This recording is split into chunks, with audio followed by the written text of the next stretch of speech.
बोलिए वृंदावन बिहारी लाल की जय। जय जय श्री राधे।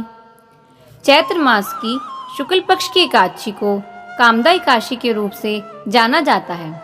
कामदा एकादशी के दिन व्रत रखकर भगवान नारायण की पूजा अर्चना करने से कष्टों से मुक्ति मिलती है और मनोकामनाओं की पूर्ति भी होती है।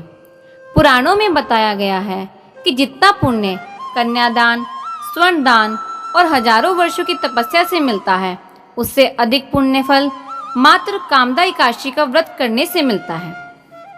एक बार धर्मराज युधिष्ठिर जी ने भगवान श्री कृष्ण से पूछा कि हे द्वारकाधीश, चैत्र मास के शुक्ल पक्ष की एकादशी का क्या नाम है और इसका महत्व क्या है। तब भगवान श्री कृष्ण बोले कि हे युधिष्ठिर, चैत्र मास के शुक्ल पक्ष की एकादशी का नाम कामदा है।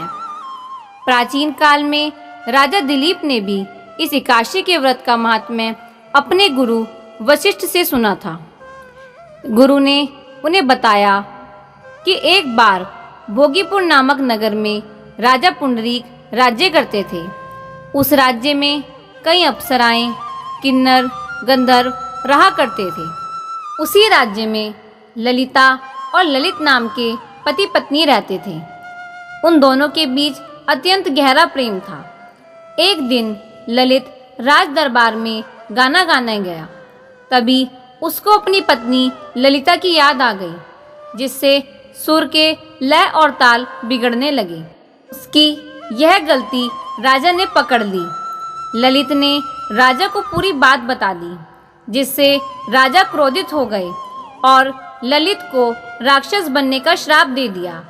श्राप की वजह से वह मनुष्य से राक्षस बन गया, जिस कारण उसका मुख विकराल हो गया और उसकी 8 योजन का शरीर और 2 योजन की भुजाएं बन गई।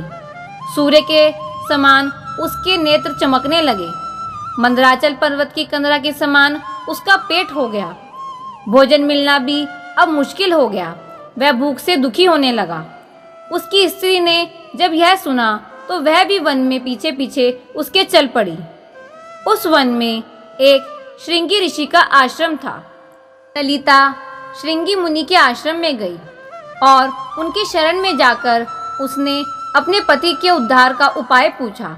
तब श्रृंगी ऋषि ने बताया कि कामदा एकादशी का व्रत वह विधि सहित करके उसका फल अपने पति को अर्पण कर दे तो निश्चय ही वह स्वर्ग को प्राप्त करेगा। तो मुनि के कहने पर ललिता ने कामदा एकादशी का व्रत किया और रात्रि जागरण कर दीप जलाए, प्रभु के गुणगान किए और प्रातः ब्राह्मणों को दक्षिणा देकर भोजन भी कराया और फिर ब्राह्मणों के सामने अपने व्रत का फल पति को संकल्प करके अर्पित कर दिया। कामदा एकादशी के व्रत के प्रभाव से ललित राक्षस योनि से छूट गया और ललित और ललिता दोनों ही स्वर्ग लोक को चले गए। इस व्रत के विषय में ये भी कहा जाता है कि इस व्रत को रखने से उपासक ब्रह्म हत्या जैसे पाप से भी मुक्ति पा लेता है। बोलिए वृंदावन बिहारी लाल की जय। जय जय श्री राधे।